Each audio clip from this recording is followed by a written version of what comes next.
What's going on, everybody? Welcome back to the PFF NFL show. Trevor, Sikkema, Dalton, Wasserman here with you guys for another positional ranking episode as we march towards the 2025 NFL Draft. Dalton, we are less than 3 weeks away from night one, and this is a really fun podcast for us to do here with these rankings because we're just going with overall offensive line rankings. So we're going to take a look at the PFF Big Board, and we're going to give you our top 10 offensive linemen just overall that we have here.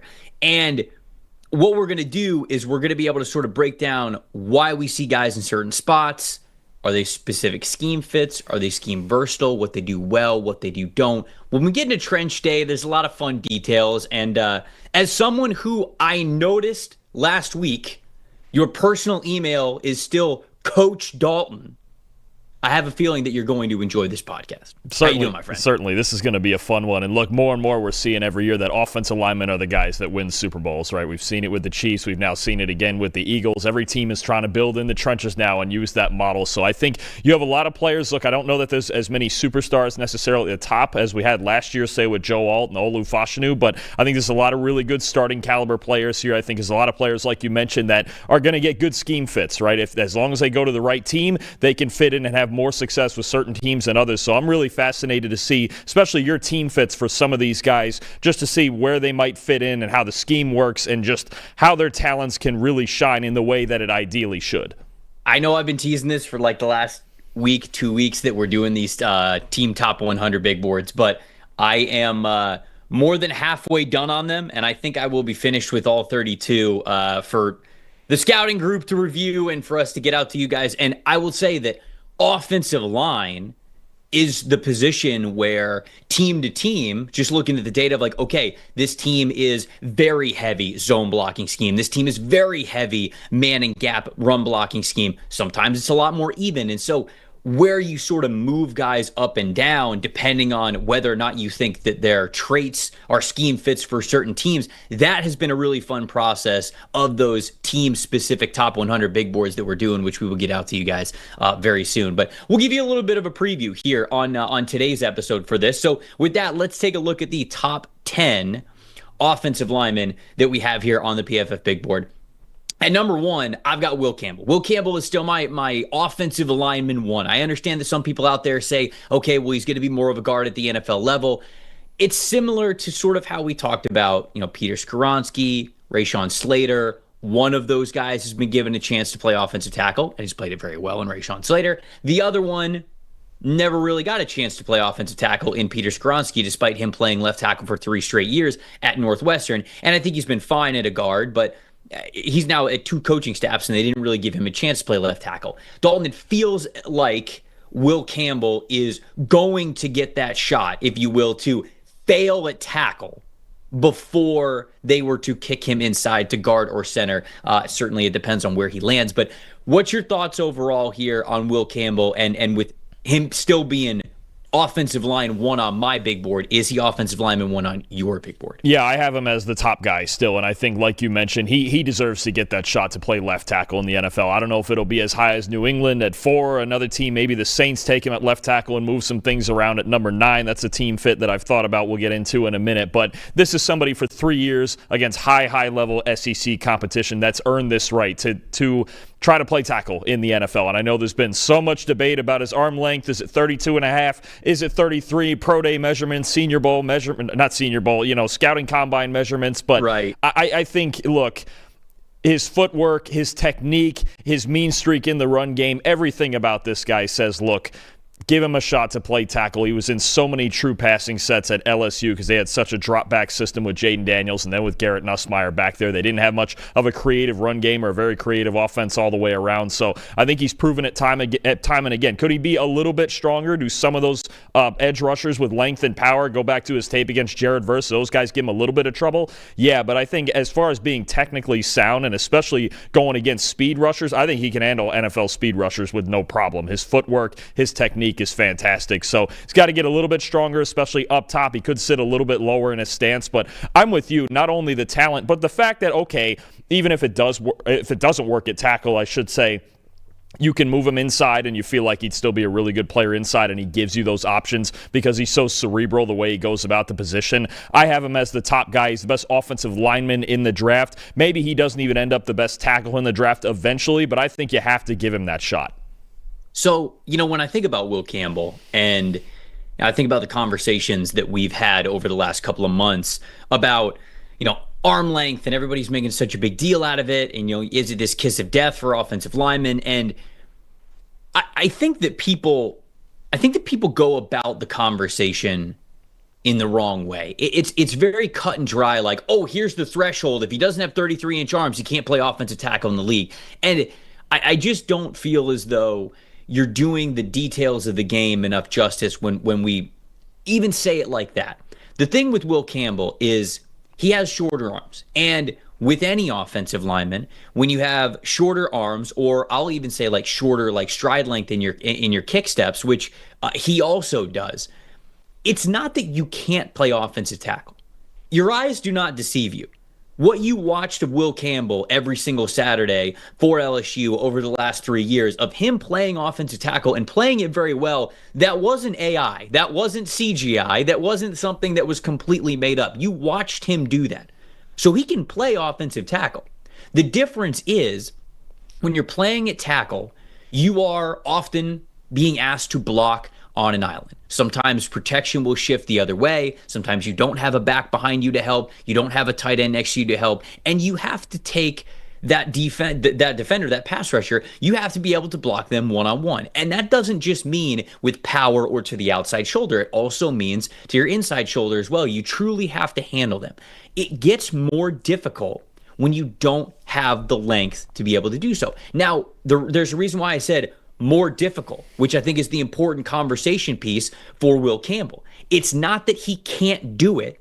It's just that his margin for error is smaller.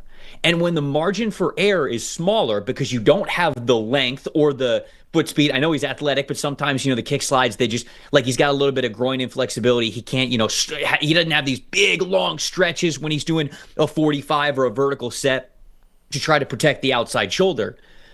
What you're basically saying here is that when you don't have the length to make up for it, you have to be an elite anticipator. You have to love film. You have to love the chess game and just the mental aspect of playing offensive tackle.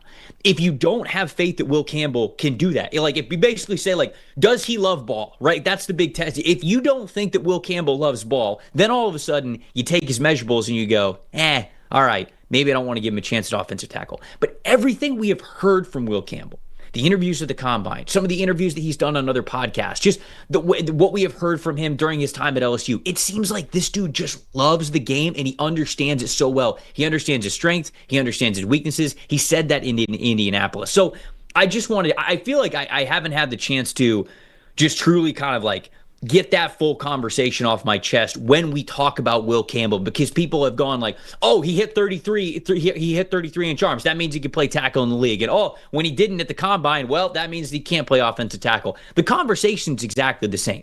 The tape has not changed on Will Campbell. You just have to have a little bit more details in how you view it. Do you agree with sort of how I'm assessing it there with Will Campbell and then other offensive linemen in that regard? Does that make sense? No, absolutely. We're in the time of the year when measurements get so focused in on that you forget about the 3 years of fantastic tape, again, against the highest level of competition in college football that there is, against NFL caliber pass rushers almost every single week. I think you do have to trust the tape. You have to trust your eyes. And let's face it, this is something I say all the time with guys who might lack one measurable or another. He's been playing his whole life with this, right? He's been playing his whole life with up below average arm length, and he hasn't had a whole lot of issues, since. So I think it's just a matter of people getting to this time of year, getting to the Combine, seeing some guys measurables shoot them up the boards, right? And some other guys make you question, okay, can they actually do it? I don't have any question that Will Campbell can play offensive line in the NFL, and you give him that shot that Peter Skoronski didn't get, right? I think you just put him out there, see if the technique wins, like you mentioned, see if the football character wins, the IQ wins, and let it go from there. If it doesn't work, then you figure it out later. You still have a talented player on your team. Okay, the next three I think are sort of in a bucket, right? And not that Will Campbell's like head and shoulders above all of these guys. I think that we just sort of talk about them pretty similarly. So I'm curious as to where you have these guys ranked, because you also had Will Campbell as that top offensive lineman. It's 3 offensive tackles that come after this. I have Armand Membou from Missouri as offensive lineman number 2 and offensive tackle number 2. I've got Josh Simmons right after him, ranked at number 3, and then I have Kelvin Banks Jr. From Texas, ranked at number 4. So I've got it Membou, Simmons, and then I have Kelvin Banks right after him. Are those your next 3? Are they in the same order? And sort of where do you want to start talking about each one of those guys? So I didn't do the crossover bit because we'll get into number 5 and then where we're ordering interior guys too. But here's where I differ. So I have Kelvin Banks 2, and just a sliver ahead of Membou. And honestly, I could call it tied for second. If you had either one of them two, I'm not going to complain. Membou's really athletic. He's really good. He proved it this year at Missouri, and he had an outstanding, as a historical level combine. If you have Banks or Membou 2 and 3, I don't mind. Where I differ here is I actually have Josh Conerly ahead of Josh Simmons. I'm a little worried. I'm a little worried about Josh Simmons. Now, again, there's times when I tend to gravitate towards, higher floor, higher probability players. I think there's a lot of risk with Simmons. I think the play is a bit inconsistent. He is very athletic. His good tape is really, really good, but there's a lot of holes in his tape too. I think he's very finesse. Now you're coming off the torn ACL. I think he still needs to get stronger when it comes to playing at the NFL level with NFL power. And I know he got off to a good start this year, but that was really the soft half of Ohio State's schedule. He got hurt just before they were getting into the meat of the schedule, right? He played a quarter and a half against Oregon. He didn't get to play Michigan and Tennessee and Notre Dame and all these great defenses that they played later in the year. So I'm not as sure on Simmons as a lot of other people are. I actually have Josh Conerly ahead of them. I have Conerly 4 among the tackles and Simmons at 5. I think there's a ton of potential, but I think there's a high risk, high reward element there with Simmons. So I want to get into Kelvin Banks in a second, because I know you like him a lot. But when it comes to Simmons and Conerly, Conerly tested extremely well when he was at the Combine as well. So he really showed that he has that athletic portion of his game that you want to see to play offensive tackle at the next level. Like, you got to be explosive. Like, the 40-yard dash sort of is what it is. Like, of course, you're not running in a straight line with a 40-yard dash, but like the 10-yard split means a lot. Some of the agility drills mean a lot for Conerly. I can't remember if he did the agility drills or not, but he at least has that explosiveness, and that at least gives you a hint at, like, okay, how explosive are you if you have to 45 set or vertical set to take a really fast speed rusher at the NFL level. You're not really going to worry about that, because we saw that from Conerly on his tape, and then we also saw it at the Combine. You brought up the fact that Simmons, he is a little bit more of a finesse player. He needs to play with more power. I don't disagree with you. When I watched him in 2023, that was my big critique of him. I felt like he was a little bit too finesse, but man, did I love the explosive parts of his game. You talked about what he does very, very well. Talk about him in a zone blocking scheme where he is really getting out for those mid-zone, outside zone runs. He's able to beat guys to their aiming points. He's able to wall guys off, even like as a puller. If it's in man and gap blocking schemes as well, he can really get across the line of scrimmage and work well as a lead blocker. He does all that well. I do still think that he does need to deal with power a little bit better, but I really liked what I saw this past year. I will fully admit that I agree with you. What we saw from Josh Conerly was the easy part of Ohio State's schedule. So it's not like he was really, it's not like he went through that national championship run with them. We didn't see him. If we did, I'd probably feel a little bit better about it. But I have the same concerns with Conerly.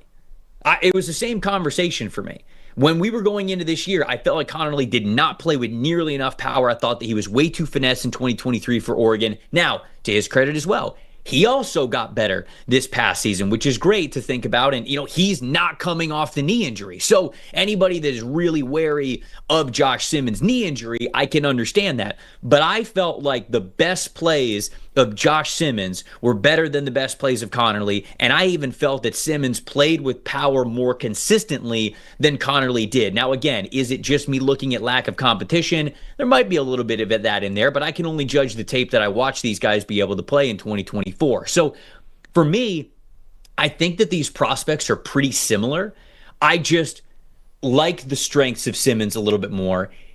And I don't think he has as many negative reps when it comes to dealing with power, at least from what we saw this past season. So I do see them pretty similarly, but That's why I have Simmons above Connerly. Yeah, no, I get that. I think they are similar players, and you mentioned it. The appeal to Connerly is his feet, right? I think I like the way his feet mirror in pass protection really well, and I think you're talking about, for me, two guys. So when you talked about the buckets before, I think it's Banks and Membu in their bucket 2 and 3 pretty clearly, and then there's a little bit of a drop where on a big board I know you have Simmons, I think somewhere in the mid to high teens. I might have Simmons and Connerly somewhere both between 25 and 35, getting taken a little bit later with the idea that, okay, they're solid starters. Again, both of them come with a little bit of that risk, but I think Banks and Membu are pretty solidly better than those two right now. Those are two guys that I would see as top 16 type guys. So I want to get to Banks in a second. Mr. Super J in the chat saying Josh Simmons' tape is amazing. You're talking about, some people are talking about his injury. Eddie's saying it wasn't a torn ACL. I think it was more than a torn ACL. I think it was a torn ACL and a torn patellar tendon, if I am remembering correctly about what I was told. But he says that he's good to go. I can't remember if he ended up having his workout, but he says he's further along and everything's coming along, which is great. We've got some Wyatt Milam talk in the chat. I don't know if you were going to bring Milam up at some point, because Andreas is saying that he's got Wyatt Milam above Josh Simmons. I like Wyatt Milam. He has graded incredibly well for us. He had a 91.0 overall blocking grade this past season, 92.9 pass blocking grade against true pass sets, 89.2 run blocking grade. I mean, Milam was one of the highest graded offensive linemen that we had this year. But when it comes to projecting him to the NFL level, I actually think that Milam is a guard. And the reason why is because I'm worried about the lower body. I'm worried about the footwork, because the footwork can look a little off balance and a little clumsy at times. That's not good, especially when you're going up against really fast players at the next level. I felt like there was a little bit of stiffness in his hips and his groin when it came to truly like stretching out for those deep kick slides. And I just didn't love his foot quickness. So again, you're talking about, okay, if you're playing a defense that, I'm just trying to bring this into, a practical way for you guys to think about it. If you were playing offensive tackle and you're in a situation where you're going up against a 3-4 front, and the team that you're going up against has an outside linebacker type of an edge rusher, and they're rushing from, let's say, like a wide 7 alignment, and their job is like, think of sort of like what Nick Bonito does for the Denver Broncos. He's rushing from a wide alignment, and they're basically just telling him, scream off the edge, get to where you need to, beat the offensive tackle to a certain point, and then dip and bend around the outside shoulder to get to the quarterback as he's dropping. Milam has a difficult time in college getting to that landmark before the fastest rushers that he goes up against. It's only going to get more difficult at the NFL level. So where I think that Milam is strong, love the grip strength, love the mentality that he plays for the position, I worry about just the overall lack of quickness and flexibility for him to survive at tackle. So that's why I have him a little bit lower. Still a good offensive lineman. I want to shout that out to Andreas. But I think that he is more of a guard at the next level than I do these other guys who I think are tackles. Yeah, it's all of that, plus a lack of arm length with him as well that showed on tape, even though there was very few negative reps this year. And you mentioned with the pass sets, there wasn't very many true pass sets at all in that West Virginia offense either. It was a run-heavy, play-action-heavy offense, so he really didn't get a chance to showcase that. And then when we saw him down at the Senior Bowl, it was a really tough week for him. He started the week at tackle. He moved inside. He just had an issue, like you mentioned, adjusting in those one-on-ones to that speed, to those better edge rushers. So I'm with you. I think it's more likely that he moves inside. Maybe he gets a shot at tackle for a team that sees it differently, but I think if he can adjust at guard, he could still have a long career. He is a talented player. This is I hope I'm not putting you on the spot here too much with this one, because this is a question in the chat that I know a lot of people ask that I don't have a great answer for, because what I have heard is that it's kind of different. Andrew's asking, what are the key traits for an offensive tackle being able to switch sides, right? We talk about that all the time. Can this guy make the switch from right tackle to left tackle? And really, the way that I would answer that is it just comes down to natural athleticism and how quickly you could pick it up, because I've listened to podcasts, I've talked to, people who have played offensive line before, and a lot of them just say, like, it differs. Like, it differs from guy to guy. Like, some guys, it's easy for them to switch, which foot they're exploding out of their stance with, or how they're kick sliding and how they're coming to balance. And other guys, it's really difficult. Sometimes you hear offensive linemen, and the phrase that I've heard before that they use is, it's like wiping your butt with your opposite hand. You could do it. It's just a little awkward at first until you get a lot of practice. And so I didn't know if, you from either watching or hearing a coaching clinic or coaching yourself, if there were any sort of traits where you were like, okay, I feel like this guy's going to be more likely to move one side to the other, or if it's just, hey, we've got to have this guy in for a top 30 visit. We've got to have him, operate from the right side or the left side where we're thinking that we might project to play him. Because I know NFL teams do that, but there's a reason why they bring these teams in for private workouts, especially along the offensive line. And they probably say, okay, let's see how you kick slide. Let's see how you work from your natural spot. And now let's see you flip to the other side and see how easily you could pick it up in whatever time period they have there for that private visit. So any thoughts on that about switching from left to right? Yeah, I think as with anything, there's a physical and a mental aspect to it, and confidence comes from repetition. And a lot of times it's just about, a guy getting the muscle memory underneath him, right, when switching to that other side and having the athletic ability to do so. But I do think the mental side of it is a big factor, right? When you talk about, I even think about Tristan Wirfs when he was moving from the right over to the left side for the Tampa Bay Buccaneers. He had to go and see a sports psychologist, and it was giving him anxiety, and had to really figure out the mental side of, okay, hey, I can do this despite the fact that I'm already an all-world offensive tackle in the NFL, and I was a top 15 draft pick and Super Bowl champion. I still have to get through this mental hurdle of, okay, this is what it's going to take. This is the adjustment it's going to take. So it's a little bit of both, and there's a lot of times, Trev, you're right. It comes down to the player because, look, we even talk about it with these draft prospects. You have guys that you feel like could play all 5 positions on the offensive line, and then there are some guys I can even think about, younger kids that I've had before where it's he needs to play this one spot.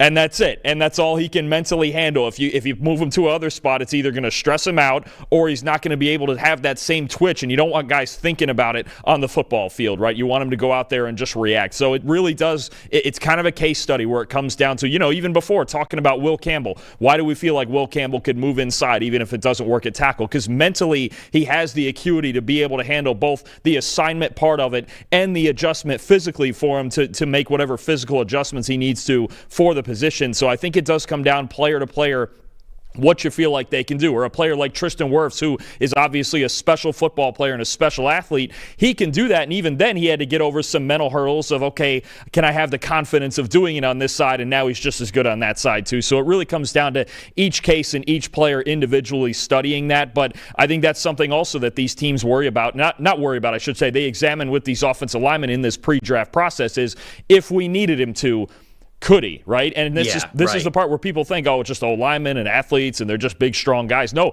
these guys get on the whiteboard too, and they're asked to put on concepts on the whiteboard and what everybody's assignment is or where we need to be against these fronts, right? And if they can handle that from any spot, that helps their draft stock, right? When you talk about playing different positions, I think about, we're going to get into Donovan Jackson here in a minute. There's a big example of that this year at Ohio State. Hey, can you play left tackle against the best teams in the country? Yeah, I got it. And he did, right? So I think it always comes down to the mental acuity, I think, more than anything, and then obviously having the athletic traits to just be able to do it from any side of the ball and figure out, okay, I can do this and I'm confident in my athletic ability to do it.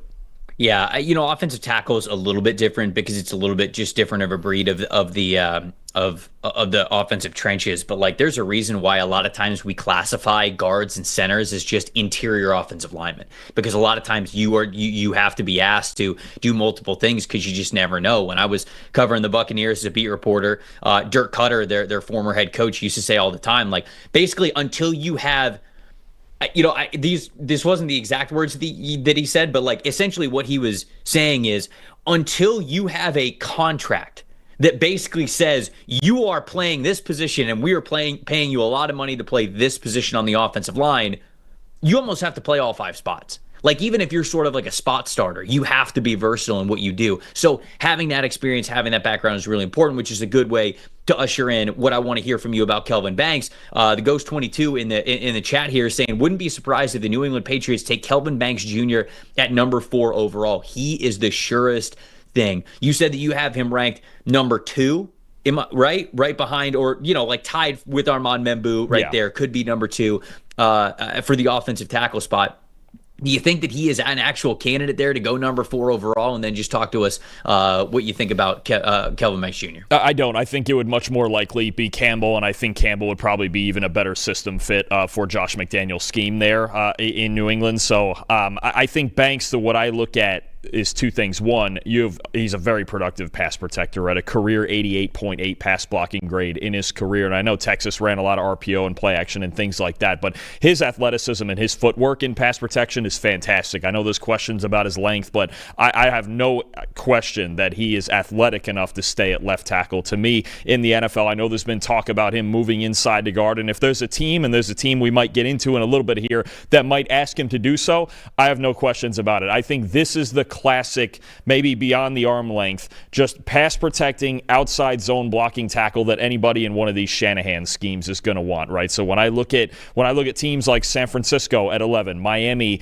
at 13, right? Those are the teams that I look at with Kelvin Banks, and I go, that's where he would fit in. Now, if the Dolphins believe in Patrick Paul at left tackle, then they'll move him inside to guard, and they still have a really good offensive lineman. But Banks is another one, just like Campbell. I would leave him outside until he proves he can't do it, because for the last 3 years, he's been one of the best left tackles, if not the best left tackle in college football, especially this past year. I think that combination of things, the athleticism, the pass blocking footwork, and the outside zone blocking that comes with both of those things, the footwork and the athleticism, and his ability to reach to the second level. You saw it, especially in the Clemson playoff game. I mean, he was just absolutely mauling people laterally and on the second level. So I think Banks, to me, I think there's a run of offensive linemen that could happen in the top 16 with these top 3 offensive tackles, and I think Banks is going to be a part of that. He is such an impressive athlete for his size, for 320 pounds. When I first started watching Kelvin Banks, the thing that stood out to me immediately is you know how a lot of times we'll write as negatives in a scouting report, they pop up and they play with a high pad level. Kelvin Banks really doesn't.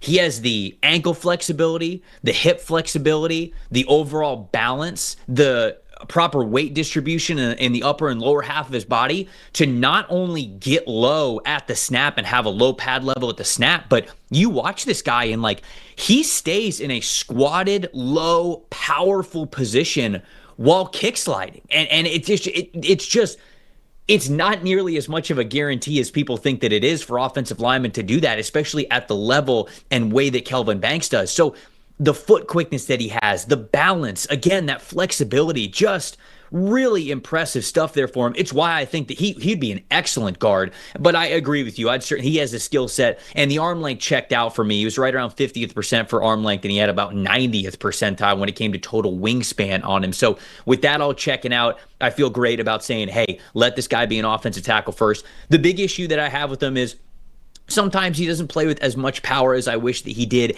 And the biggest issue, though, is I don't think he maintains blocks as long as he needs to. Now, I don't know if he's just trying to make sure that he doesn't get holding penalties, and so he's making sure that he lets go a little bit. There are times when I go man, okay, you got in front of this guy really well. You showed him your athleticism. You were able to mirror. You had that arm length. You had the good hand positioning. You got your hands inside, and you got them gripped up against the defender. But then it's they would put a counter move on him, and Banks it almost looked like let him go sometimes. And so I want him to have this mentality to lock guys up, even that extra second longer. And man, he could be a damn good offensive tackle in the league. So even though I don't have him going as number 4 overall, like the Ghost 22 did in the chat, I certainly think that he is somebody that you absolutely consider in the top 20 of this draft if you need an offensive tackle. So I totally get that. Last guy in the top 5 before we move on to some other guys.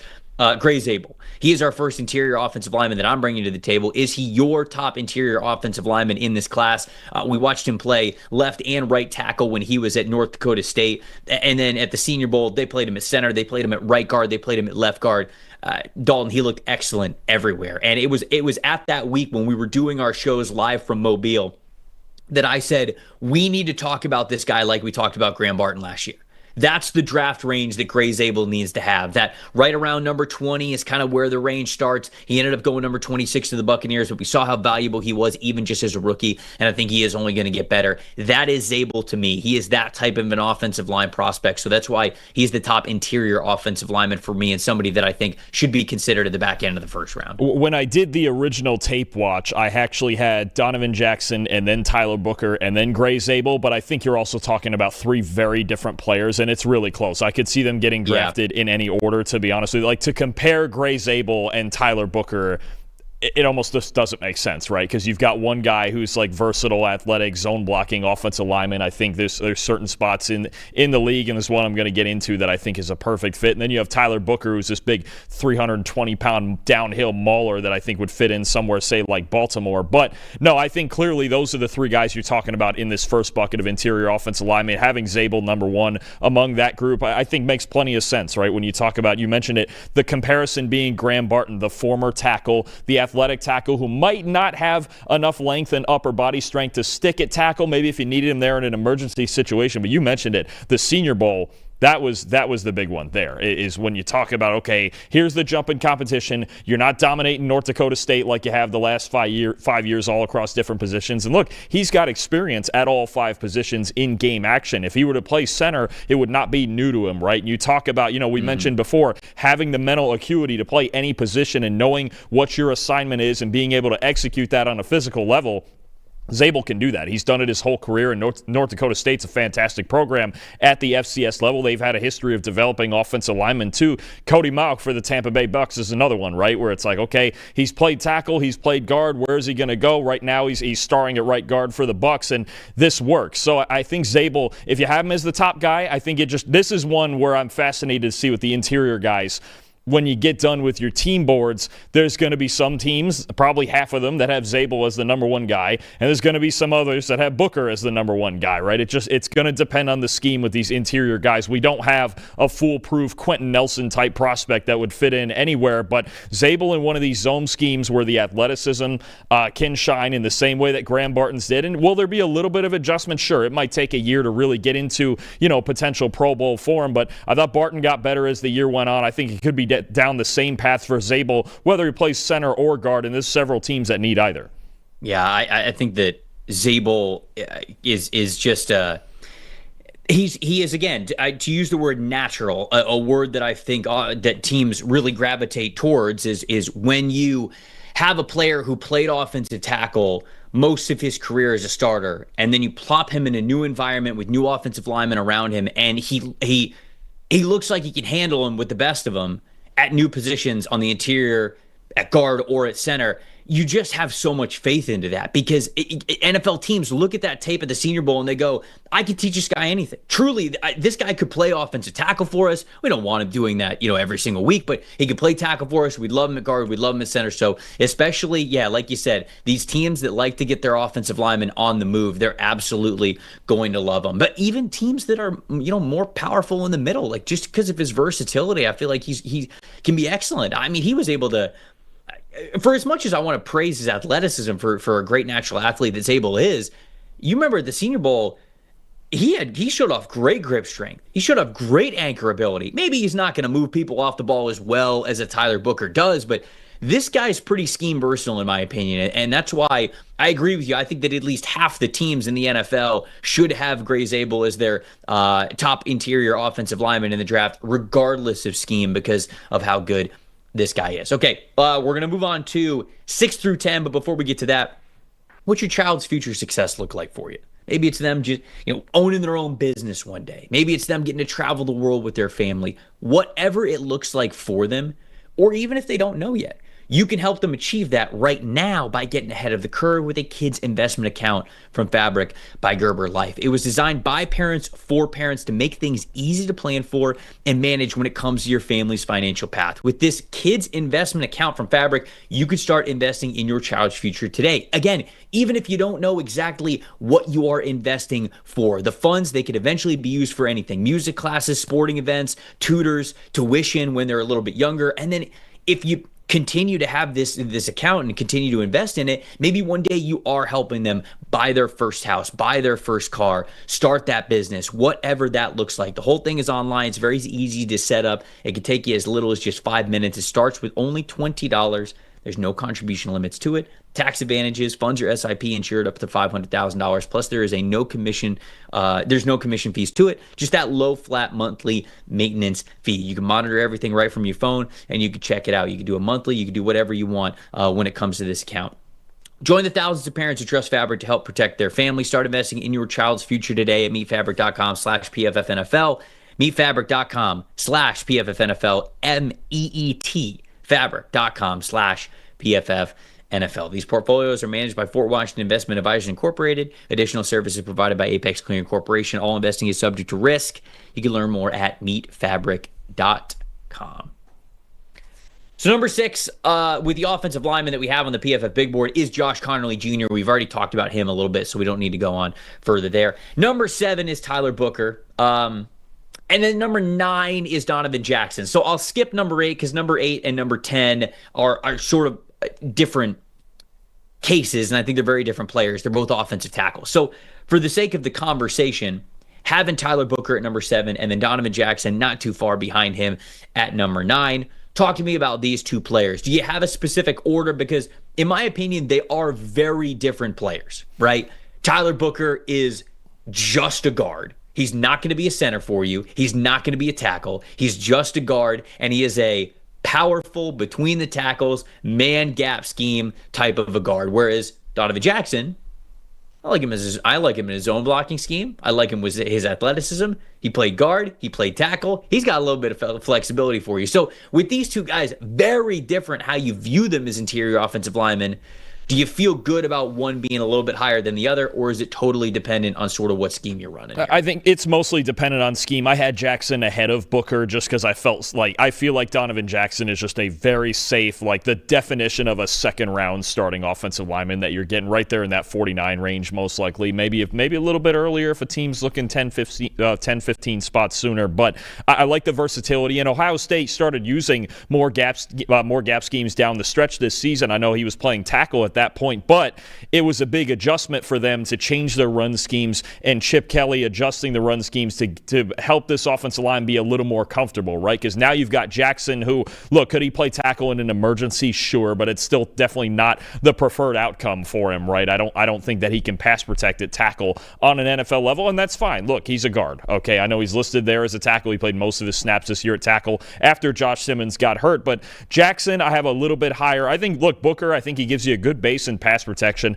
He's super strong. He's stable inside. I just think the lack of athleticism and what we saw at the Combine is going to give you an issue. You mentioned it as far as scheme versatility, right? So the first place I look at for Tyler Booker, because I don't have him in my team fits here, but I'm going to talk about this one.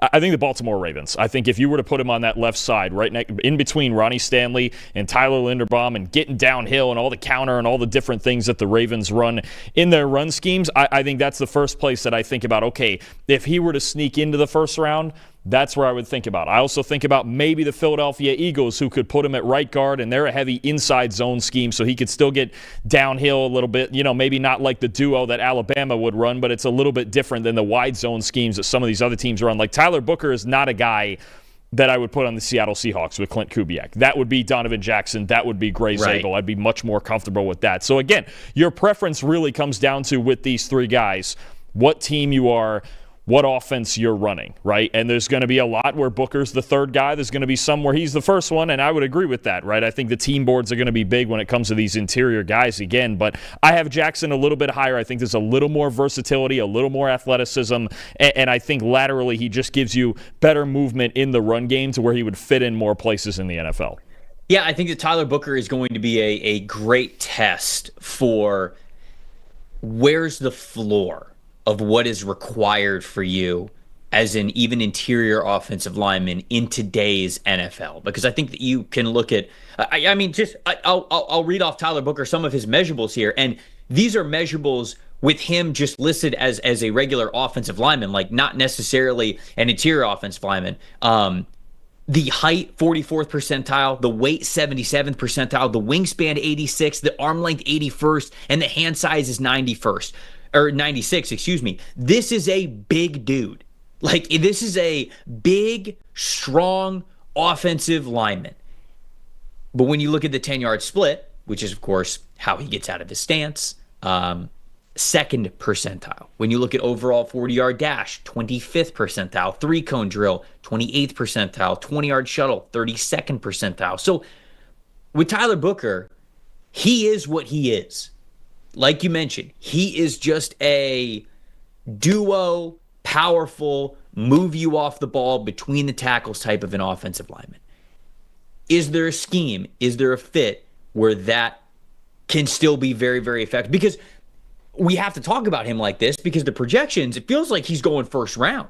Like, it feels like the NFL loves this dude. Like, the way that Daniel Jeremiah has reported that teams talk about him, like, he is his Alabama source, DJ's Alabama source. He wrote this in one of his mock drafts. He's like, they talk about him like he's the Will Anderson of the offensive line. And Will Anderson was highly praised, not just for his overall ability, but his high football IQ, who he was as a leader, all of that. And when you have those kinds of intangibles, the league is going to bet on you. And so it feels as though Tyler Booker is going to go in the first round. And I think there's a lot of things to like about him. I have more of a second round, maybe early third round grade on Tyler Booker just because I think he's very scheme limited. But if he goes to that spot where they are running a lot of what leans into what he does really well as a player, I think, again, yeah, the Philadelphia Eagles, the Baltimore Ravens, although the Ravens, in doing the top 100 big board, the Ravens do run more zone than I thought, but it's not as much outside zone stuff. It is inside zone stuff. So the point still stands about him being a good scheme fit for the Ravens. If he goes to a place like that, does he turn into an all-pro guy? Like, does he turn into a Pro Bowl guard? Or is there a baseline of athleticism that today's game demands of offensive players? Because, again, if there is a guy that you would bet on who is really scheme limited in terms of power versus finesse, Tyler Booker would be a good case. So I think this is just going to be an excellent barometer to look back at 2-3 years from now and go, one, did he go to the right spot? Did he go to the right team? And two, did it work? Was it worth it? Because I don't think so from a first-round perspective. I think he is much more of a, hey, you should be drafting this guy somewhere on day 2, second, third round, I'd be happy with. But it looks like the NFL is going to draft him a little bit higher. And so I think that this is an excellent case to watch moving forward of what is the floor for an offensive lineman when it comes to their movement skills with Tyler Booker. I think you said the exact right question there is it worth it, right? Is it worth it in the early to mid-20s, right? I mentioned the Ravens at 27. He could still be an option. I don't think we say this enough for the Chiefs at 31, who we have no idea who's playing left guard for them right now, right? I think the Houston Texans. In theory, it's Kingsley. Because he could not play offensive tackle, so they're kicking him inside, and I think they're going to try it. But I see what your point is. The other question, I think the other thing that might help Booker's case here, and I know the athleticism wasn't great, but he is a really good pass protector, and we've talked so much about run scheme and run fits, but he had the 4th best true pass blocking grade in the country this past year at Alabama. So you're talking about, okay, what if he just gives you that floor and pass protection, and he's never an elite run blocker, despite what his frame and what his size would tell you, right? You would think, oh, this guy's a mauler, right? He's going to run people over. Not necessarily. He's a better pass protector.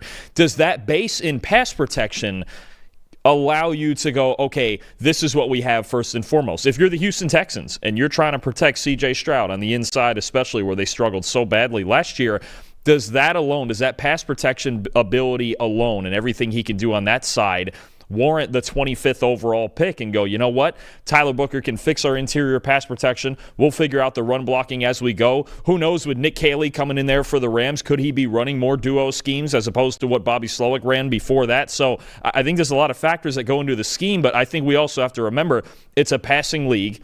Mm-hmm. And pass protection is king for these offensive linemen. They get paid to pass protect. That's just a fact now. 7 of the last 8 Super Bowl champions have been in the top 7 in pass blocking grade.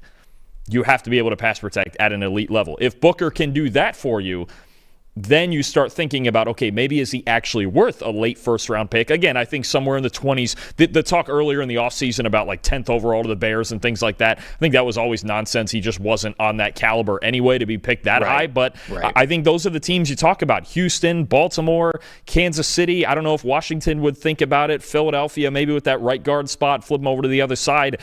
I think you do get in a range where he could be selected in the last 8 or 9 picks of the first round. I think it's possible, certainly. But again, it's one of those things where this is going to be a great test for me. And I think going to the point of pass protection, that's where the measurables come in, right? I think some people might look at the measurables of Tyler Booker and be like, wait, hold on a second. Like, this guy could play offensive tackle. Well, no, he's not nearly athletic enough to be able to play offensive tackle. But that plus length certainly helps you in pass protection on the interior, because going back to the same exact conversation that we had with Will Campbell, when you don't have pluses in your measurables, your margin for error is much lower.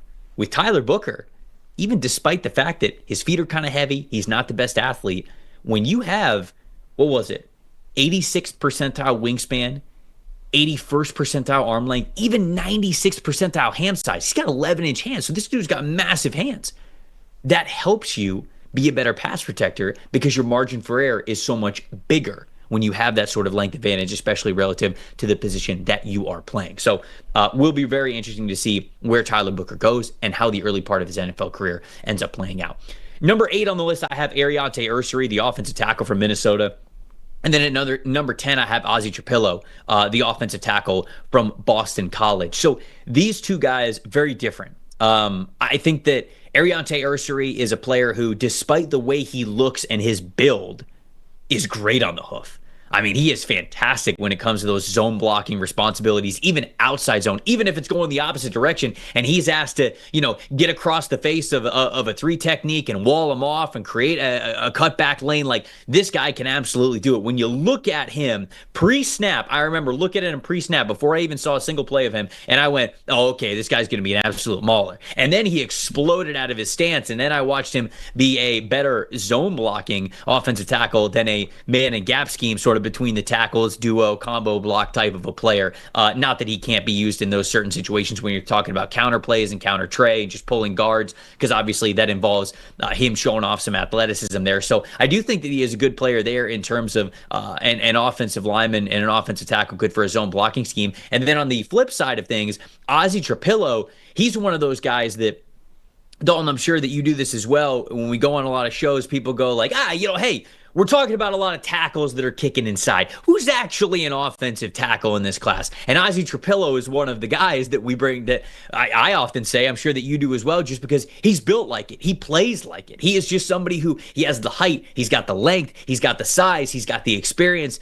His dad played offensive tackle as well. And so this is somebody who is he is built like a true offensive tackle, in my opinion. He doesn't have the longest arms in the world. Obviously, you see the 33-inch arm length. That's good enough for the position, but you see the height, you see the size, and the experience that he has. This is a guy that, in my opinion, can play between the tackles, can play in that man gap run blocking type scheme for a lot of those teams. And so, again, very different offensive lineman here. A little bit of the same conversation that we had with Booker and Donovan Jackson. What do you think about Ariante Ursary, Ozzie Trapillo, where these guys rank? Because we've got a couple of guys behind him. We've already talked about Wyatt Milam. Marcus Bowe from Purdue, I think, starts to get in this conversation here of the back end of the top 10. Jonah Savanaia, Tate Ratledge, I think, starts to come into this group as well. We've got, guys like Charles Grant, who I know you like his footwork and you like his potential. So these two guys versus whoever might also be sneaking into your top 10 a little bit here, if we have a name that we haven't mentioned yet. Yeah, I do like Ursary as the next guy that you mentioned here with the tackles, and you mentioned the athletic ability is really, really good for his size at 330 pounds, and I think to me what stands out the most is his upper body strength. When he gets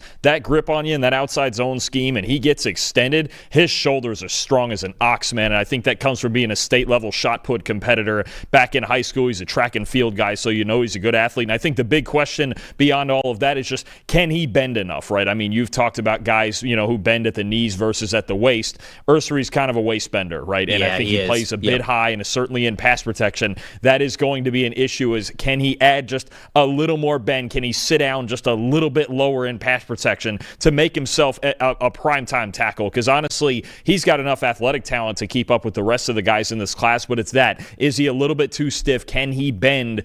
And, I don't know that he has the flexibility to move inside. I don't think he would. You want to see him stay at tackle and develop out there, but that's always going to be the question with him is, can he bend enough? Can he bend enough to go up against those NFL caliber speed rushers and get down and really neutralize them to the outside? And Trapillo, honestly, the word I have for him is a throwback. He's a throwback. I think he's an old school, like 1990s Mullen right tackle that I think could fit in a lot of places. I think that to me, much like Donovan Jackson, one spot ahead of him.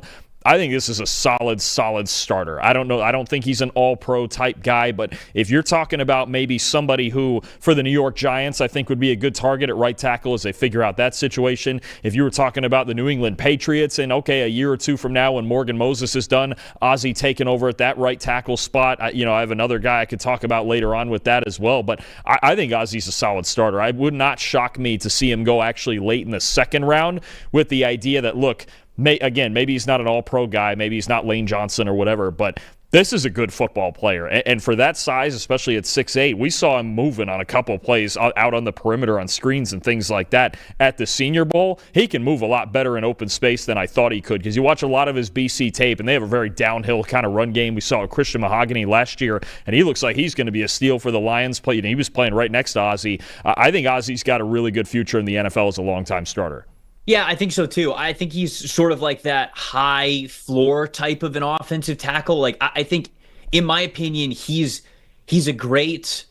He's not going to be Teron Armstead. He's not going to be Laramie Tunsil, right? Trent Williams. Like he's not. In my opinion, I don't think Ozzie's going to be like your OT1 that you feel great about.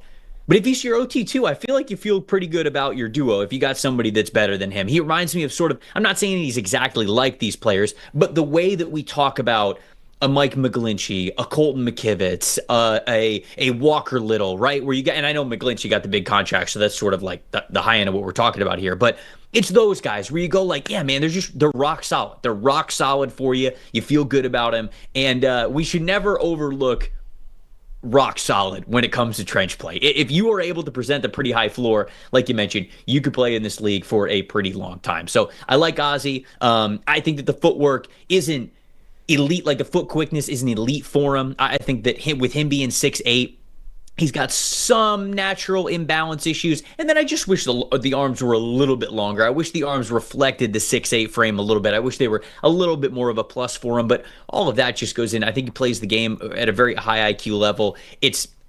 It's hard to move him off of his spot. He can handle a lot of different pass rush moves very well, and I think that he showcased that this past season. You know, real quick, who I think about would be a good outcome, a taller guy with shorter arms that I just had the thought of is even a Braden Smith for the Indianapolis Colts and what he's done for them all these years. 100%. Right? It's a great call out. I think that would be a really good outcome, because Braden Smith's been a solid football player for a long time, and the same thing. He's 6'6", but he's got shorter arms, but just a solid football player there at right tackle. He went a little bit earlier than I think Trapilo would. He went 37th overall. I think Trapilo might go around after that, but that would be a really nice outcome for him. I think that would make a lot of sense.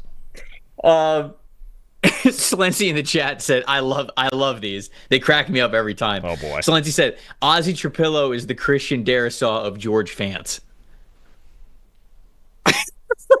That's a wide range you're talking about. I know. I love when people do that. Like we have evolved from saying like, oh, he's the great value version of this player, or he's the diet version of this player. Now we're going, this player is this player of this players, and it's that makes it very funny for me. Brandon's saying, not sure why no one is concerned with Trapilo's nubs for arms. He didn't have nubs for arms. He has 33-inch arms, right? I just mentioned Braden Smith is having 32 and a quarter, so if he can get by. 33-inch arms, not nubs. Come on. It's not like a big-time plus. It's not like pluses, Again. Look, if he had... I wish they were a little bit longer, but... If he was 4'6" and 36-inch arms, he'd go in the top 5, They all got something. I guess it's 12th percentile, but the wingspan is 32nd percentile, and that's how I feel like he plays with his arms more. So, again, that's... So again, like I said, I wish the arms were a little bit longer. I wish the arms were a little bit more reflective of him being 6'8", but I think they're fine. I don't think it's too big of a deal there. Okay, we're gonna get into some specific team fits here for this one, and then we're going to get into some sleepers as well, some guys that we didn't mention. I know that I see some names in the chat as well, and if we don't get to one of them specifically, I do want to ask you about it. But before we do that, PFF's draft coverage is brought to you by our friends over at Jack Links with their duos. Jack Links knows that there is nothing like a great duo. That's why they have created the new Jack Links duos. New product brings two great flavors together. That means in one bag, you're going to get two legendary flavors here. Just like Jack Links, they know that the NFL draft, they can create some great duos. Joe Burrow being reunited with Jamar Chase, fantastic duo there. Cooper Kupp and Puka Nacua creating a great wide receiver duo. Today, we're highlighting the offensive line.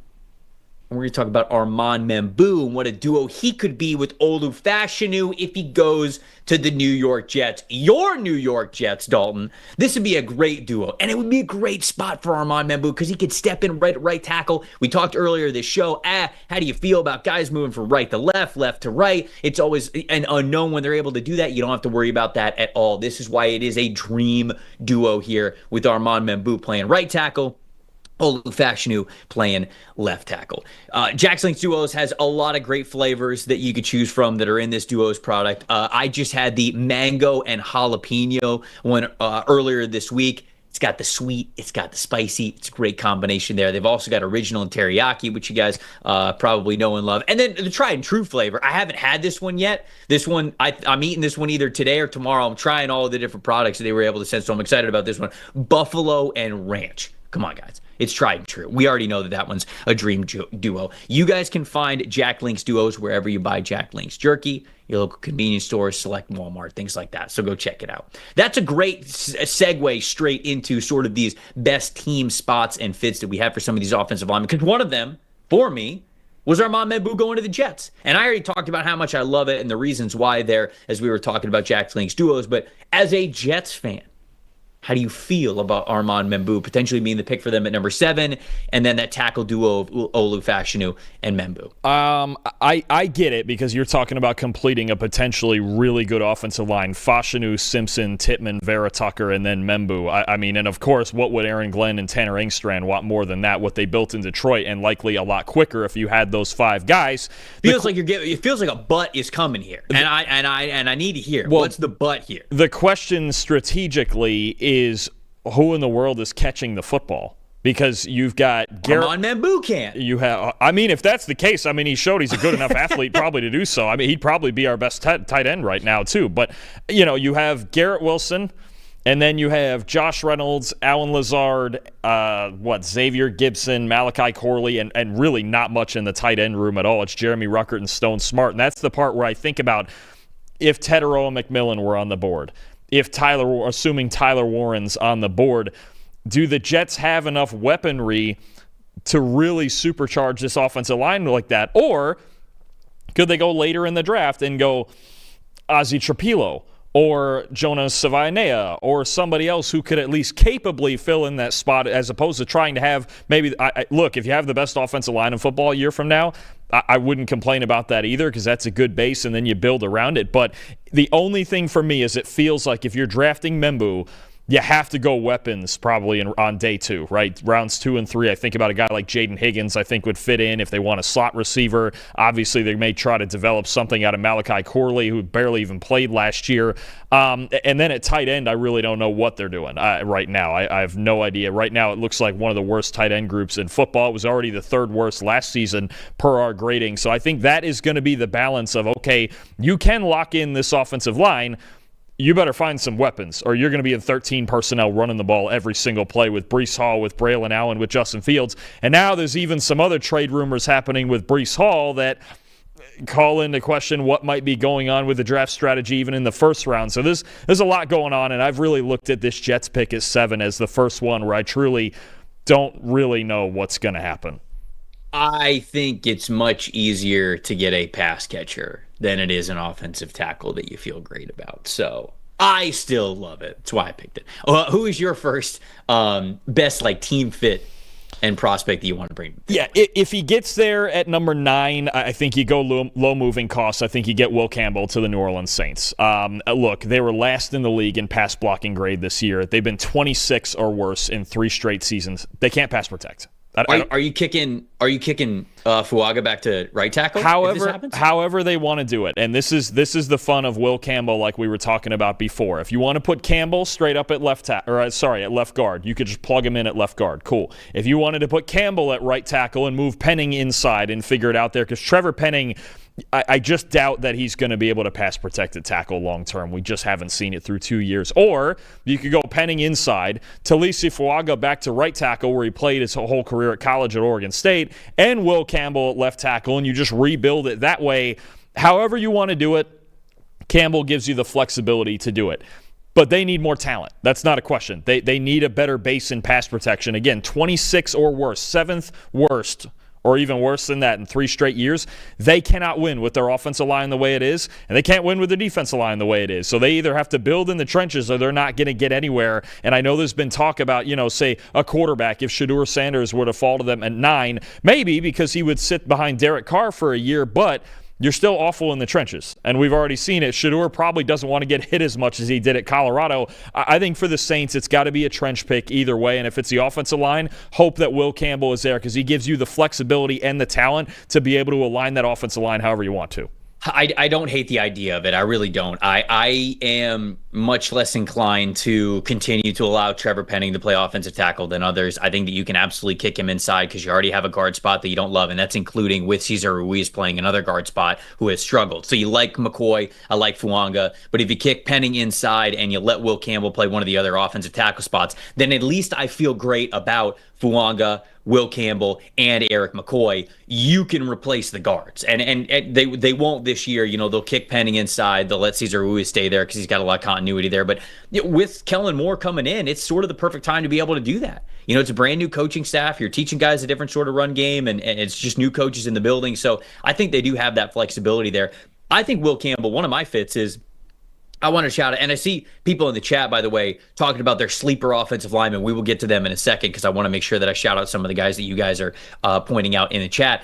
I love Will Campbell for the San Francisco 49ers, right? I mean, if you draft Will Campbell, they've got Colt McKivitz on one side, they've got Trent Williams on the other. They're losing Aaron Banks. They've got Jake Brendel. They have Dominic Puni, who played great last year, but you could put Will Campbell in at left guard immediately. Like, he could play next to Trent Williams for you, and then for however much longer Trent Williams plays, Will Campbell might be able to take over at left tackle once Trent Williams is done. If you don't like how Colt McKivitz is playing at right tackle and you think you could upgrade that spot with Will Campbell, then you can kick him out. And if you're, a year from now, if you find a guard that you really like, you could make that switch if you wanted to. But Campbell, most importantly, has the athleticism, which we saw at the Combine, to be able to play in Shanahan's versatile run scheme, but mainly one that will ask you to play and block mid and outside zone. Like, I think that he has the quickness, he has the IQ, he's got the leverage, he understands how to play those things very, very well. So I think this is a scheme fit, this is a short-term fit, and this is a long-term fit. You mentioned if Will Campbell can get to number 9 for the Saints, if he could get to number 11 for the San Francisco 49ers, just going through the team top 100 big boards, man, offensive line is just like the need for this team, in my opinion. They need a starter at guard. They could use an upgrade at right tackle, maybe. If they could find it in the first round, I think that you would consider that an upgraded offensive tackle. And then you need a long-term what happens after Trent Williams is done plan. Like, they really need offensive line in San Francisco as much as they need defensive line as well. So if they have the chance to take Will Campbell, I think he is perfect for them. I really do. See, this is the fun one with the Niners because I think you're right. He has the athleticism that he could probably do it. But I don't actually have the tape of him running those outside zone schemes because LSU just didn't do it. Whereas I've been plugging Armand Membu into the 49ers in a lot of my mocks, in replacing McKivitz at right tackle. If they want to move him over eventually when Trent Williams retires, just like Tristan Wirfs did with the Bucks, you could try that eventually, or you just maybe have a potentially great all-time great right tackle like the Eagles do with Lane Johnson. Either way, I that's where I've been going because with Membu, I have that on tape at Missouri. Even with Kelvin Banks, I have that on tape at Texas where he would absolutely just seamlessly fit in. I don't have it on tape with Campbell. I don't doubt that he's accurate, that he's athletic enough or that he's smart enough to do it. I'm sure he could do it. I do wonder, though, if the question with Campbell would then be, does he play left guard instead of tackle? Do they leave McKivitz out there? Because right now, they have a gaping hole at left guard. I don't know who's filling that right now, but it's obviously you mentioned Aaron Banks went to Green Bay, and they need something there. So maybe it's more likely that Campbell plays left guard in that scenario. Kind of depends what Kyle Shanahan thinks of him. But I've been getting Membu to the Niners in these mocks lately. If Campbell is sitting there, I'm sure they would think about it. Kind of depends on how scheme versatile they think he is. Yeah, again, Trent Williams line up next to Will Campbell with Jake Brendel at center, Dominic Puni at right guard, Colt McKivitz at right tackle. That sounds a lot better than I think what we saw from this unit last year. Okay, who's the next guy, the next player team fit you want to talk about here? I'll stay in that same group of those top tackles and another guy that I've been mentioning a lot. Somebody I already obviously really like. Look, if Kelvin Banks Jr. is there for the Miami Dolphins, take him. Run the card in. Don't waste 10 minutes of our time. Just take Kelvin. Especially with Teron Armstead retiring, man. Yeah, now that's official, yeah. In my opinion, like, we're getting too cute with mock drafts for the Dolphins. like safety, defensive tackle, like all the dude, draft the O-lineman, man. You're going to have a really good one available for you, whether it's Membu, whether it's Kelvin Banks Jr., whether it's, whoever. Like, there will not be enough good offensive linemen off the board by the time you come up at 13. Like, I just think this has to be an offensive lineman for the Miami Dolphins. It's the two things you need. You need a pass protection base because you don't have it right now, especially on the left side. And you need Shanahan-style blocking, and it's exactly what you get out of Kelvin Banks. It's all he did at Texas under Steve Sarkisian. That's it. I think it's end of story that if either Membu or Banks, I think Banks more likely, is on the board for the Dolphins, just take him. Just do it. Just take him. And if Banks, if you feel like Patrick Paul's your guy at left tackle, then replace Liam Eichenberg at left guard. That might even be the ideal scenario. If Banks can play guard and he's just as good next to Paul and next to Aaron Brewer and he raises the floor on pass protection for Tua. Because look, if you take a corner, a safety, or a D lineman, something like that, Tua's not any more protected. And if Tua's not protected, nothing really matters for this team if he keeps getting hurt. It doesn't matter. Kelvin Banks, 13th overall. I think I'm just going to stick to it the next 17 days because there's really, to me, no other pick that should be made unless Membu were on the board or one of the other two guys were on the board for any reason. This has to be an offensive lineman. I think Banks is the most likely of the three to be there for them. Solensi's giving us a super chat. Already getting to the sleepers, but I just wanted to make sure that I didn't miss this, so I'm going to shout it out. Said, wanted to give a shout out to Lucas Scott out of Army. Saw he was at the pro day, but didn't know if he was in the draft. Very good run blocker that can contain the outside as well. Late day 3 swing offensive tackle, hand up. Haven't watched a snap of him. However, after reading this and looking it up on PFF Ultimate, 90.5 offensive grade thanks to a 88.6 run blocking grade on 807 total snaps that we had this season because of how much Army ran the football. That's 676 run blocking snaps, and he had an 88.6 run blocking grade. Whereas I'm looking at the plus and minus here.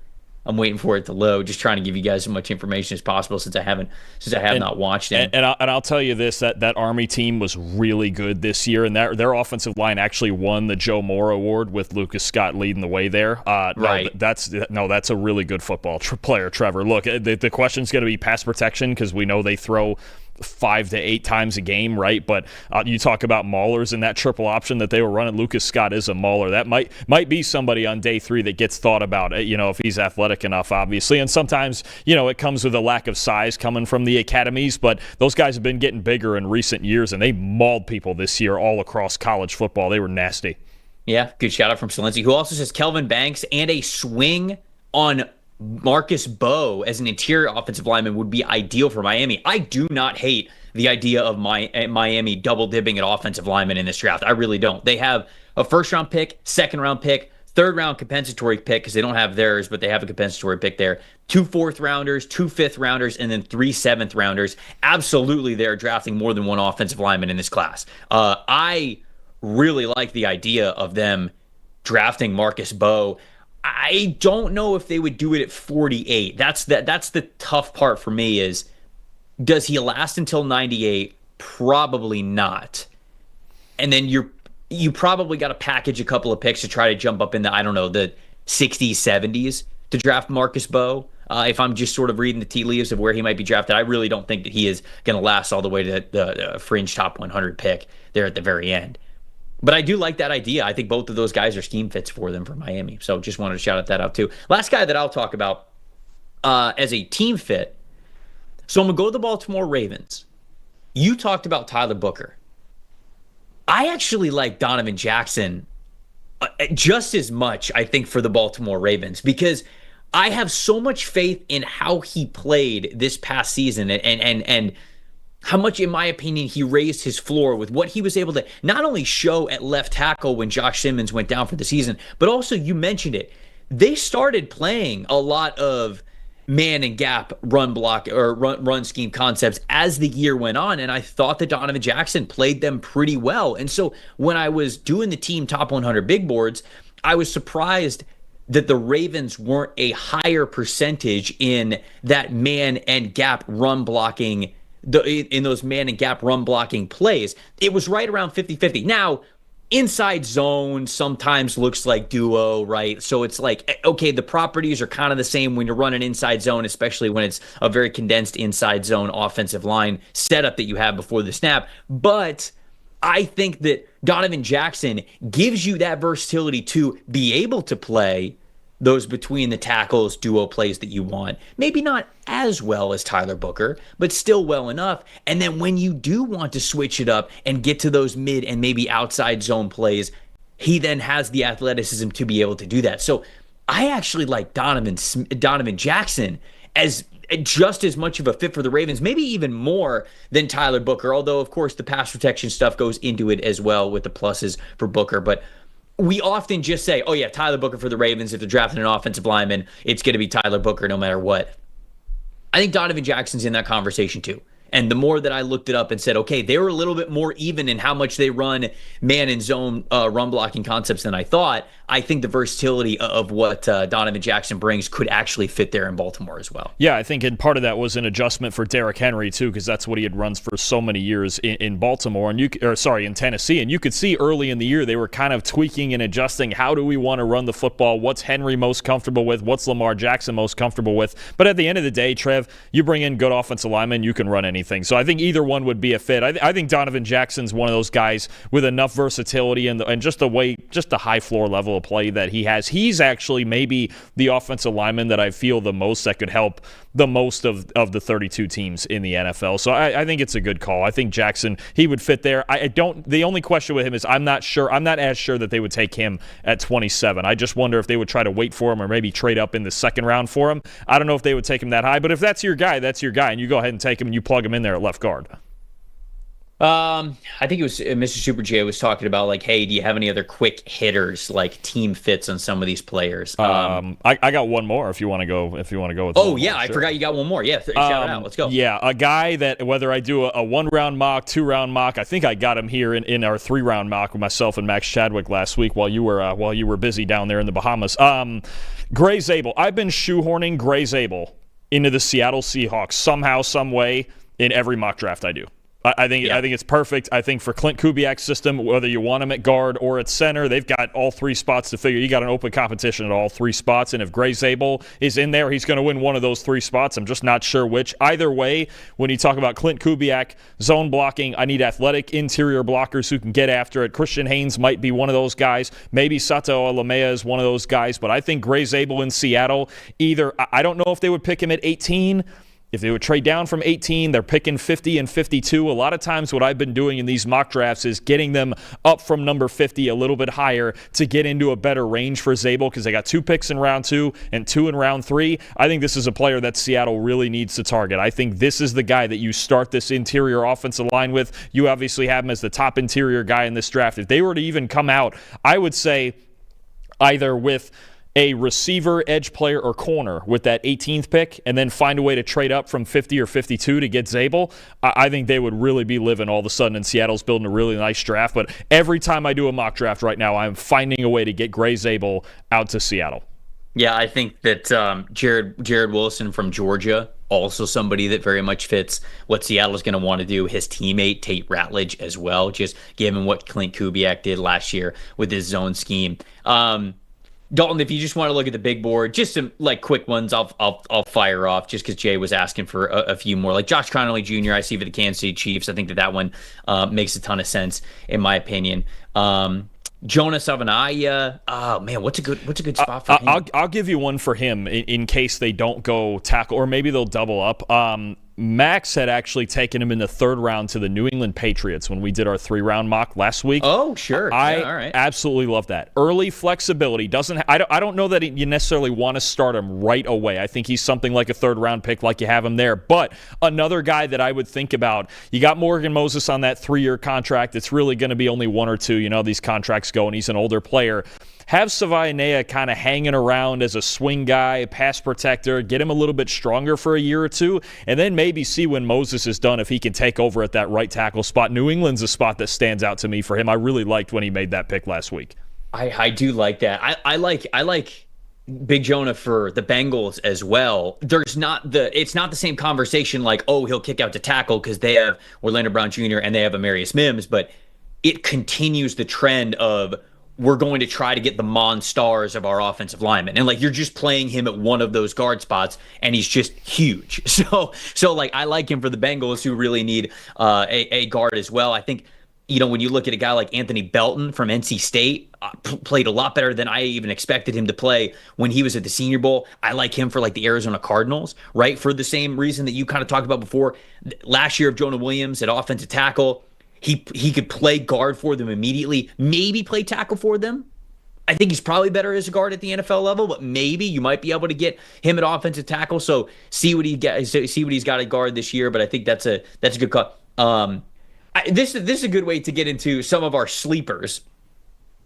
You got one for Willie Lampkin, because Willie Lampkin's your guy. Do you have like a perfect fit for Willie Lampkin here, other than maybe the San Francisco 49ers, because he could play, like fullback, and then also, maybe take over for Jake Brendel at some point at center? I'm cheating this because it's the same one I just did for Zabel, and if for some reason they don't, I think Seattle. I think again it's Seattle. Seattle would make sense. I think because not only because they need interior offensive line, but this was the highest graded guard in the Power 4 over the last 2 years, his 2 years at North Carolina. He was also the best outside zone blocking guard. I think if there was a situation where Lampkin could go and succeed somehow, some way, despite the limitations, obviously he's only 5'10", he doesn't have the length, it's in with Clint Kubiak in Seattle. This is another player in probably the 4th round that I would target despite the outlier level size.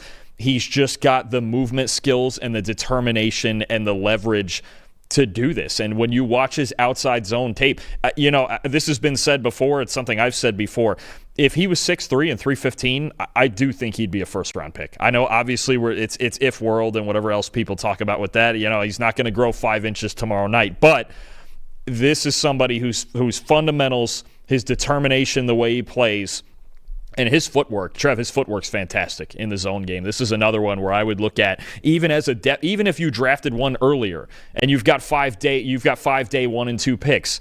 If you took this guy in the 4th round or even the 5th round, assuming he gets there, I'm taking him. If I'm Clint Kubiak, I'll take my chances because I'm looking for any dart I can throw at this interior offensive line, and I actually do think Lampkin would have at least a chance to compete for a job over there.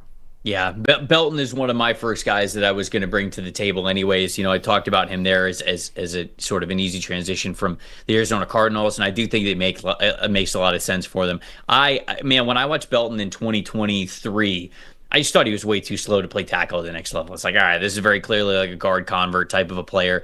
Man, then I watched him at the Senior Bowl, and he played with a lot more explosiveness, a lot more quickness, a lot more balance. He was a lot more in control, and I was just very impressed watching him in person when we were at Mobile, and everything that he was able to do. He now makes me think, like after watching him in Mobile, it makes me think, okay, I still think you're a guard at the NFL level, but you now maybe have tackle in a pinch versatility because you played that while you were at NC State. You have that experience there. And then I did think that his movement skills were a little bit better when I got to see him in person. So he is my first sleeper as somebody who I just don't think is talked about enough in this draft. Is he going top 50? Is he going to top 75?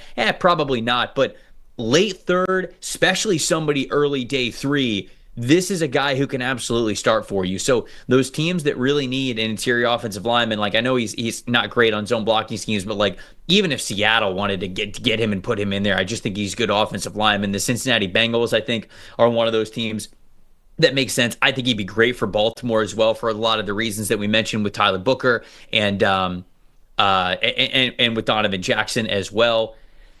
Philly, I think he could be a spot for Philly to increase their depth. Definitely, like, again, we're not talking at the back end of the 1st round. We're talking about a lot later. But the Chargers, I think he'd be great for the Chargers, too, as a scheme fit for what they're doing as a downhill run game. So Belton is just somebody that I became more and more impressed with from what I saw this year on tape than what I saw in the Senior Bowl. And I really had to revisit sort of my priors, which I felt like soured his overall approach a little bit because of the better year that he had this year. So Anthony Belton is somebody that I just wanted to shout out here. I like the Eagles call out there. Does that feel like somebody Jeff Stoutland would turn into something? That just feels like absolutely. It, doesn't it? I mean, and Belton's so powerful, right? I mean, if you talk about getting downhill, whether it's at guard or tackle, that's an extremely powerful player. That the Philadelphia call out might be something because it's always trench picks for them are always a luxury, and if you have time to develop him and develop his footwork, he could be good.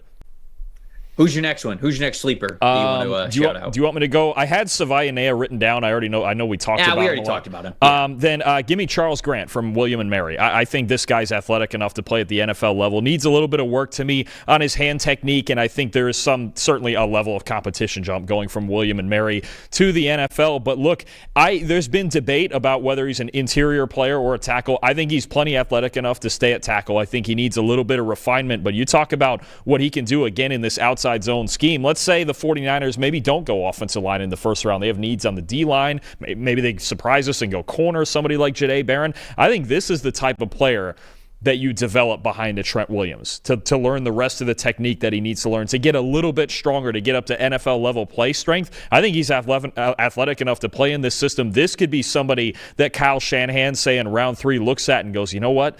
Maybe that guy's the future, and I don't have to rush him along. Maybe I don't think they would play him at right tackle or on the inside. I don't think he would start him right away. I wouldn't start him right away. He's, at that level, he's not the same level of freakish athlete that, say, back then that Teron Armstead was, so it's not going to be that quick of a transition. Even Armstead only played 4 games his rookie year before becoming a superstar for the Saints, but I think Grant's one of the better developmental tackles, and he's got an athletic base to work with, especially, again, for a team in that Shanahan scheme. I think, actually, the 49ers themselves would be a really good fit for him. Yeah, this is going to be, I think, a popular player that teams are just going to bet on at some point, whether it's round 3, round 4, whatever it is, just because of the movement skills. It's really hard.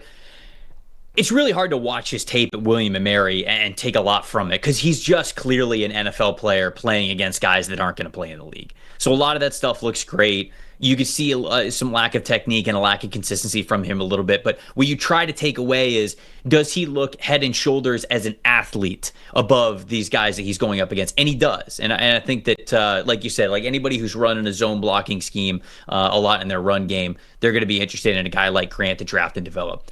Brendan Crenshaw-Dixon from Florida, formerly of San Diego State, is one of the guys I want to shout out here. Going back to our conversation that we were having about Ozzie Trapillo, when people ask me, like, hey, who are offensive tackles in this class? Like, guys that are just tackles. Crenshaw-Dixon is one of those players. And, he didn't start this year as the full-time starter for UF, but I really felt like he should have been. And I think that he brings a lot to the table that you like. Now, there are some reasons why I think he's probably a priority day 3 guy instead of somebody who'd be in day 2. But you look at his measurables and you love what you see there. Actually, let me sort this for offensive tackles. For offensive tackles, he's 90th percentile in height, 60th percentile in weight, 78th percentile in wingspan, 46th percentile in arm length. So adequate size and length for the position. Hand size, got big hands too, 80th percentile. And some people are like, okay, why does hand size necessarily matter for like offensive linemen? I thought hand size was really only a thing for like quarterbacks and wide receivers. What also matters if you're in the trenches as well, because think about it. If you are, punching somebody with your hand, the bigger your hand is, the stronger your hand is, the more area it covers, the more of a difference and a push you're going to be able to get on somebody's body, just because your hand is literally bigger.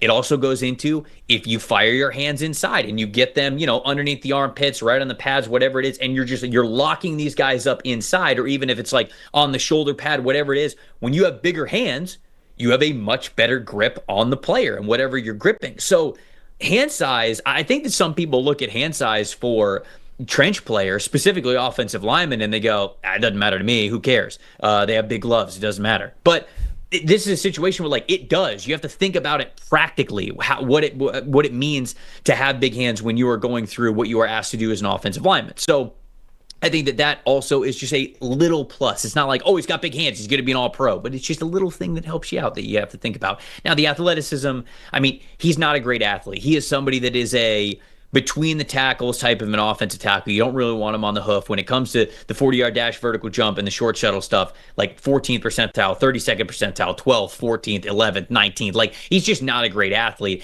And the reason why I don't have him and Trapillo sort of in this same conversation is I think Trapillo plays with more power consistently than Crenshaw-Dixon does.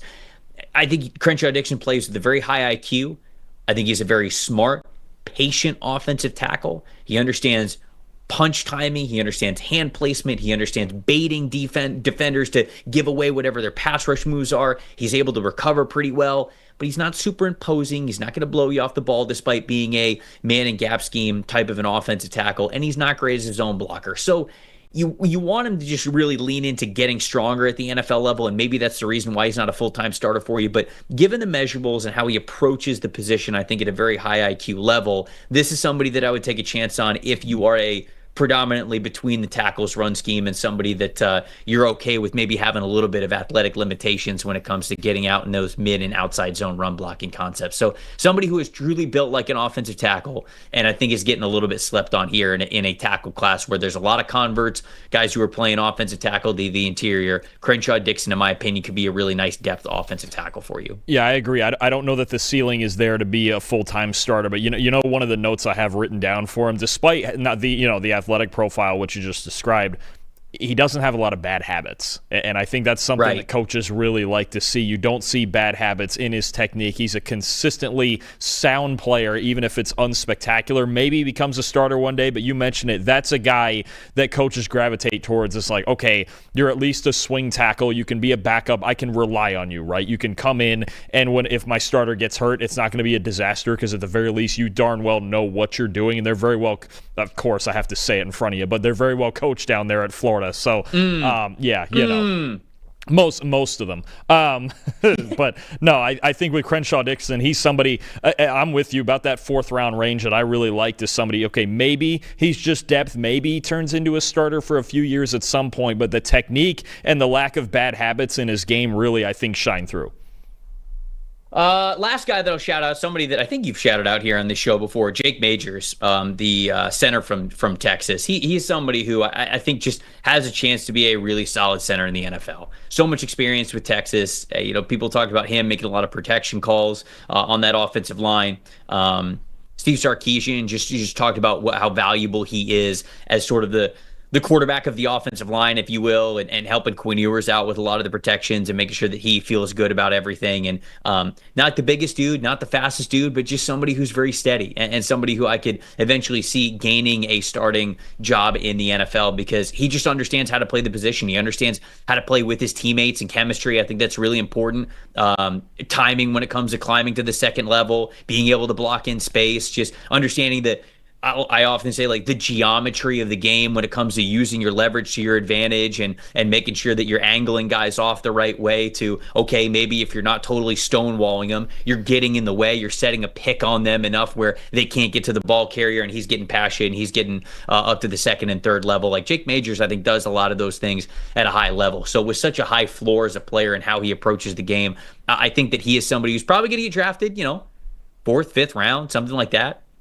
Could be a starter at some point for the team that drafts him. High-level experience, and I had to dig in on that a little bit because he's a 4-year starter. The last 3 had 80-plus pass-blocking grades. But, Trevor, 3,749 career snaps.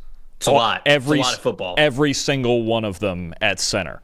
I mean, if nothing else, if you're looking at a day 3 backup center to look at, even Jake Majors is just a guy who, look, he knows what he's doing. There's nothing about it that's flashy. Obviously, there was other guys on the Texas offensive line talked about a lot more. Kelvin Banks, Cameron Williams, a guy we haven't mentioned today, but he obviously gets a lot more pub. But Majors, a big part of that, to be at the center of all of that for that long in a system with Steve Sarkisian with so many layers in it, especially in RPOs. And you mentioned just the geometry of the zone running game that he has so many reps in. He could be a valuable depth piece again for a team on day 3, just like we mentioned before with Crenshaw Dixon. Donnie said, I interviewed Kelvin Banks Jr., and he loves Jake. Said he was super smart, really good dude. Said a lot of positive things about him. Parkour said, Trevor, as kindly as possible, please stop linking guard to the Ravens in the first. That's never been our MO. Second, absolutely love everything else. I mean, draft trends. Could very well be the case. Maybe they don't go guard. There's not a lot of teams that gravitate towards guard in the first round. There's not a lot of teams that you just see like a big draft history of like, oh yeah, they always go guard in the first round. I don't think there's any team that really does that. You kind of just take the best player that comes to you. And the Ravens are often one that goes defense, and they could potentially have a corner knee, maybe a safety falls to them. I understand defensive tackle and edge rusher, in my opinion, are the more likely picks of the Baltimore Ravens. We're just talking about scheme fits, and that could be there. But I understand the shout out there. We have a comment that says Carson Vincent, the offensive tackle from Alabama A&M, said is him. Extremely athletic. 4-year starter for Alabama A&M. 6'7", over 6'7", 315 pounds, massive wingspan, 90th percentile wingspan for offensive tackle play, 81st percentile arm length, big hands for him as well, really good athlete. So Carson Vincent is somebody that has a lot of experience to him. He is truly like, he's the ball of clay type of offensive tackle here in this draft. Doesn't anticipate super well. I think that whether it's, moves that get across his face, or maybe if a guy, just has a really good pass rush plan against him and there's no hesitation there, sometimes he can be caught reacting instead of anticipating. A lot of the processing for him and the plan has to increase, but a lot of physical ability. You love the way that he's built. I mean, he looks like he's built in a lab. He's got great measurables to him, and he's a really good athlete. So the guy's absolutely getting drafted. There's a reason why he went to the combine, and he performed very well when he was at the combine. So, just that true day 3 ball clay offensive tackle for teams to be able to draft. Any other sleepers that you want to throw out there? Two guys I want to throw out there. Somebody we really like, and I believe just missed your top 10 there. Jared Wilson, the center from Georgia. I think this is a starter. This is a starter late round 2, somewhere in round 3. I think there's a lot of teams that are going to be very interested in Jared Wilson's services. Really good athlete, and I thought a higher level of knowledge, being that he was just a 1-year starter at Georgia, obviously taking over for Cedric Van Pran Granger. And Van Pran Granger even, he was asked about Jared Wilson one day. I forget when it was exactly, and they asked him, okay, what are the Bulldogs getting in Jared now? And he's like, yeah, Jared's better than me. He's really good. Trust me. Yeah. Like, this guy. He just, I watch him and I watch his command of the offense, even though it was his only year as a starter, and I go, yeah, that's it right there. That's a starting NFL center. I think that's somebody who's going to be very, very highly coveted, somewhere between the probably 60 and 90 range. I think he's a starting center in the NFL. And guy I'm curious to get your opinion on, I know Max is extremely high on him, is Holland Pierce from Rutgers. Holland Pierce is just one of those dudes who, again, should get drafted just from size alone. I have a loose Trent Brown comp right now.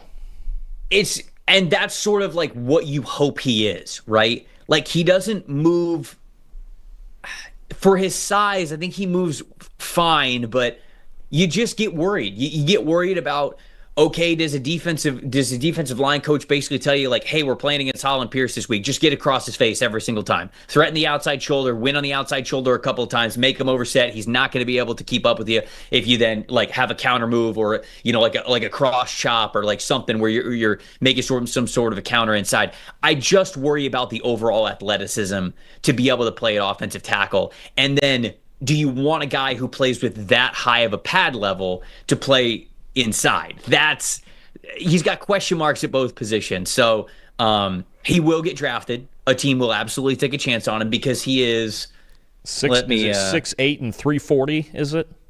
He is 6'8" and 3/8, 341, 88th and a 1/4 inch wingspan, 36-inch arm length. So that is 98th percentile, 96, 99, and 96 for the offensive line. Anytime you are an alien like that, you are going to get drafted.